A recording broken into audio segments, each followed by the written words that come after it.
We are in Jakarta, Indonesia. And in this video, we're going to give you our first impressions on this crazy city. These are my friends from Jakarta! Hey!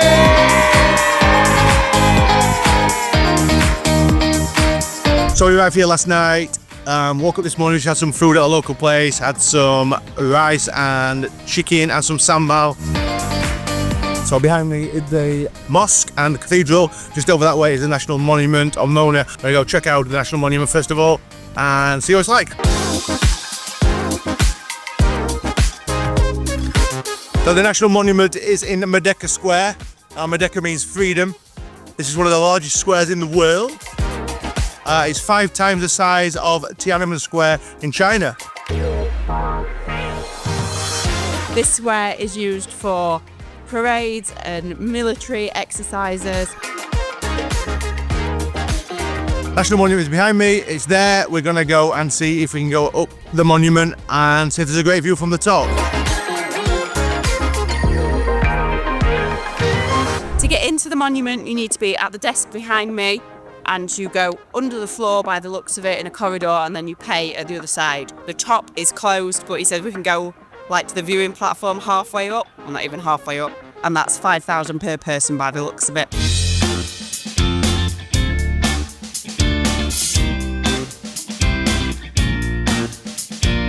So the top is sold out, so I'm not sure if we can book that in advance. That might be worth looking at. To the middle and the museum, it is 50,000 for 2 people. If you have a tourist card or a tourist pass, it's a lot cheaper, so that might be something if you're here for a while looking into.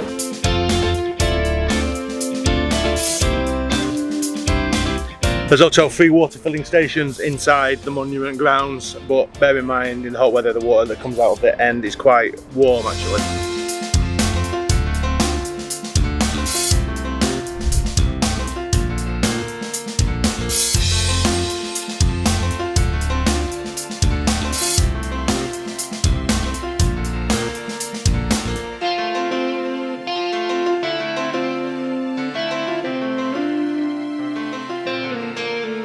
Indonesia is prominently a Muslim country, and at the moment you can hear call to prayer, and you can hear it kind of reverbing around the city, like as the mosques start at a slightly different time, and it sounds beautiful. I love it.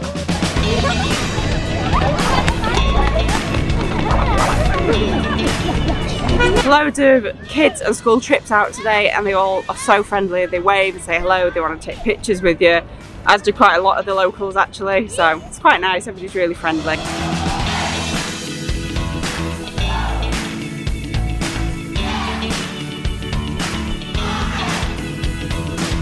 The surrounding park of the monument is full of beautifully looked after green areas. I think at the weekend it's very popular with the locals to come and picnic in and play sports in and just relax in. It's really beautiful. So that was Monas National Indonesian Monument. Well worth a visit. Beautiful park area around it. Not sure it's worth going up the monument unless you go to the top, as like Lucy said, it's just up a few steps. Gonna move on now to the next place. Check it out.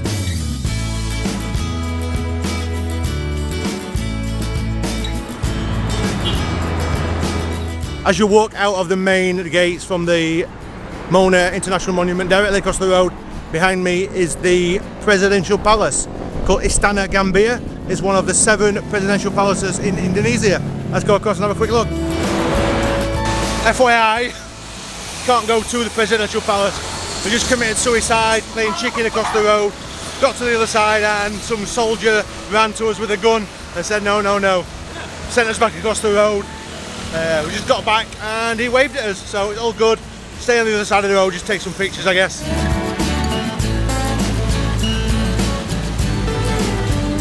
Along from the presidential palace is the Ministry of Home Affairs and the Republic Court, which is the highest court in Indonesia. Where the presidential palace is, there's a few government buildings, just past another one that's not even on the map. It's very secretive, lots of army vehicles inside, guns at the door and soldiers with guns also, so not too many pictures from that one I'm afraid.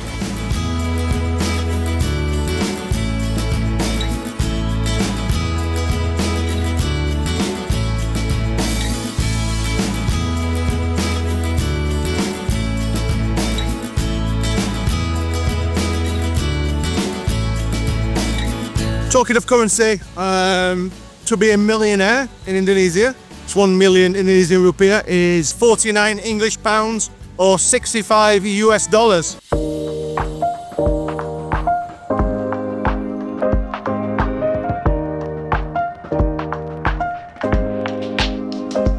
Just arrived at the mosque. You need to come to gate number 5, which is directly across the main door to the cathedral, which is across the road.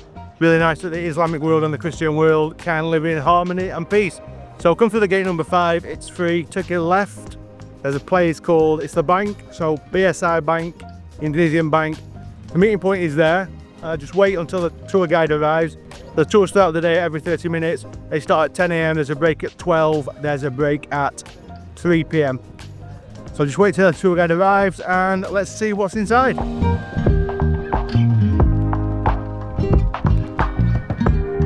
So we just arrived after the afternoon break, so good timing, 4 PM we're here. I'm just waiting for the guys to arrive now. There's a food court and a little souvenir area just at the back of the bank, in case you need some refreshments. Also a lot of little stalls and places to eat on the outside. Paid 5,000 for a bottle of cold water, which seems reasonable.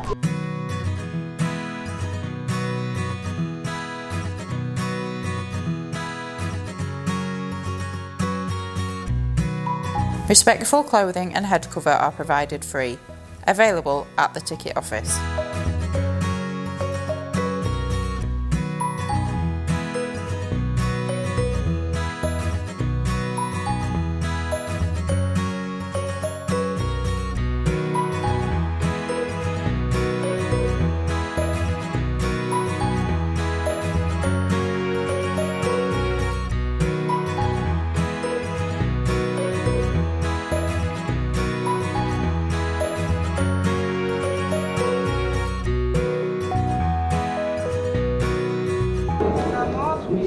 This mosque is called Istiqal. So the Istiqal Mosque here in Jakarta is the 3rd largest mosque in the world after Mecca and one of the others in Saudi. It was built in 1965 and Istiqal means independence in Arabic.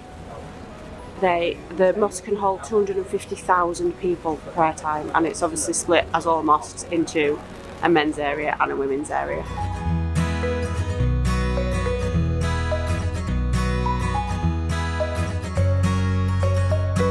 We call it Beduk. The name Indonesia Beduk. Only Indonesia. This Beduk very important because long time ago there wasn't sound system and speaker. So this Beduk was used as to information and assign prayer times. And then it was written 5 times a day. And Duhur prayer 12 o'clock, Asar prayer 3 o'clock, Maghrib prayer 6 o'clock, Isha prayer 7 o'clock, and Subuh prayer 4 o'clock in the morning. For example like this.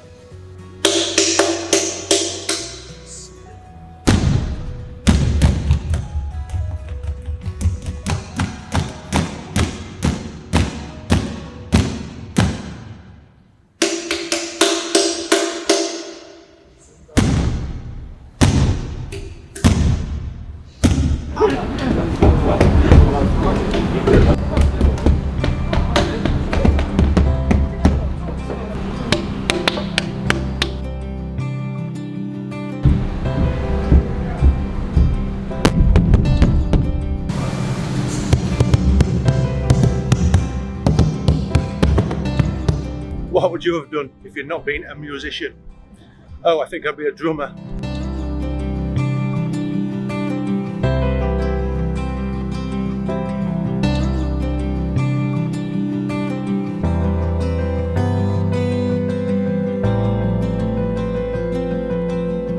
Absolutely super interesting to look inside the mosque. Tour is well worth doing. It's free of charge, of course. The guy was saying the only 2 times the mosque gets full and there's 250,000 people and the mosque is to capacity, which is absolutely amazing. Living in Qatar in the Muslim world, we know how it is, but 250,000 people praying in the 3rd largest mosque in the world. Unbelievable. Just gonna now go across the road to the other side of religion, to the Christian world, and we're gonna check out the cathedral.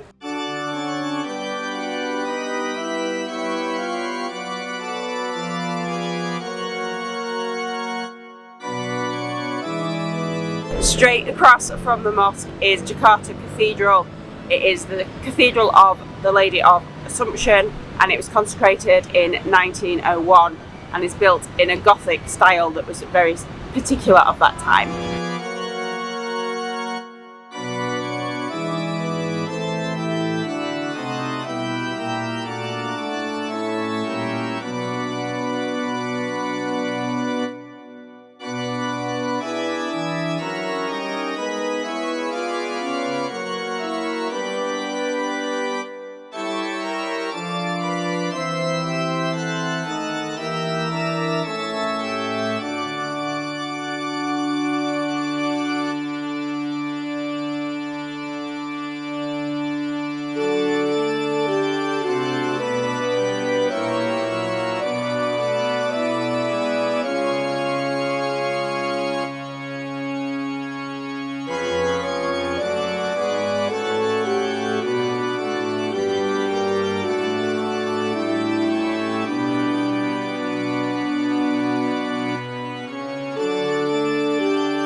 The cathedral is beautiful inside. It's all ornate wooden and carved and stained glass windows, and the man playing the organ was really nice. It's not very often you see something like that. There are places to light candles as well if you want to, but nice to go and sit inside.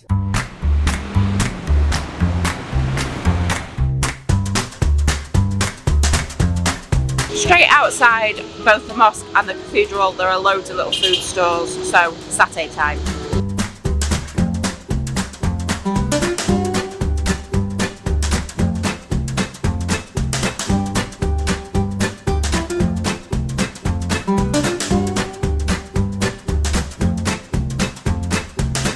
Beef satays, and also on top some crispy pork skin. It's so good. Spicy.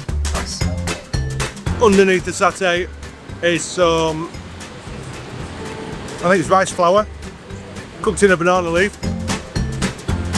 Satay itself, I'm going to smother it in that sauce.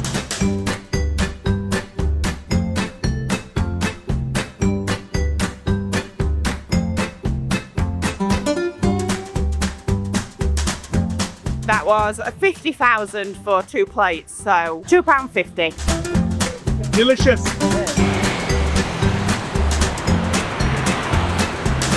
One thing that should be mentioned about Jakarta is the traffic. Get a little bit busy now, it's the end of the day. Simple way to cross the road is walk, and they will stop. If they don't like the stopping, hold your hand out like this and they'll stop. Lots of taxis slow down when they see you to the side of the road, so again just wave no and they'll drive on by. Simple way to get around the city is by Grab or Gojek. Make sure you download the app before you come. Get a couple of bonus rides. So your first ride is 9,000 on both apps, so download them both. If there's a couple of you or 3 of you both download them, all download them and save a lot of money. Works out about 50 pence for 2 kilometers, or about 9,000 rupees. We'll leave a link in the description below for the Gojek and the Grab app. Across from the mosque and just next to the cathedral is Lapang Banteng Park, or Bull's Field it's known as. During the Dutch occupation, this was known as Waterloo Square, and the monument behind me is the Liberation Monument that was built in 1963. So surrounding the park there are several buildings such as Ministry of Religion and some financial buildings too. When the Dutch ruled, the square was used for military parades and exercises, and there was a lion's column similar to the one in London. At the other side of the park, across from the monument, Behind me is the Ministry of Economic Affairs, or the Ministry of Finance. Also a lot of food carts. So we're going to see if we can find a drink and some more food to eat. Let's see what there is.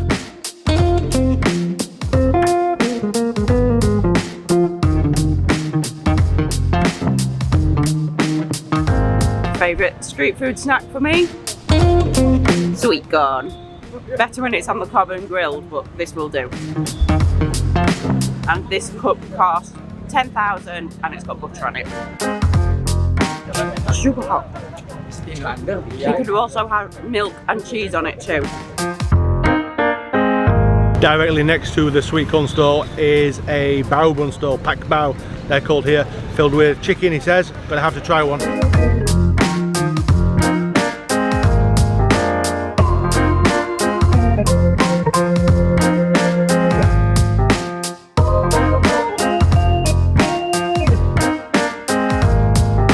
So I just came across this bao bun stall. They're called pak bao. Said this one's chicken, freshly steamed, just took it out of the steamer. If Lucy can focus this, let's open it up.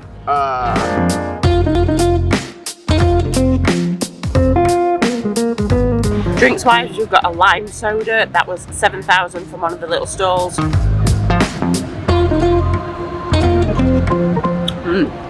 Well, that's really refreshing. That was just super nice, very limey, good. Getting a little bit busy now, the sun's going down. Lots of like football teams and marching teams, a lot of joggers, people coming out to enjoy the street food. I think we're going to make our way back to the hotel, get a Gojek or a Grab and refresh and go out and find the local market later and maybe some more street food. Keep watching.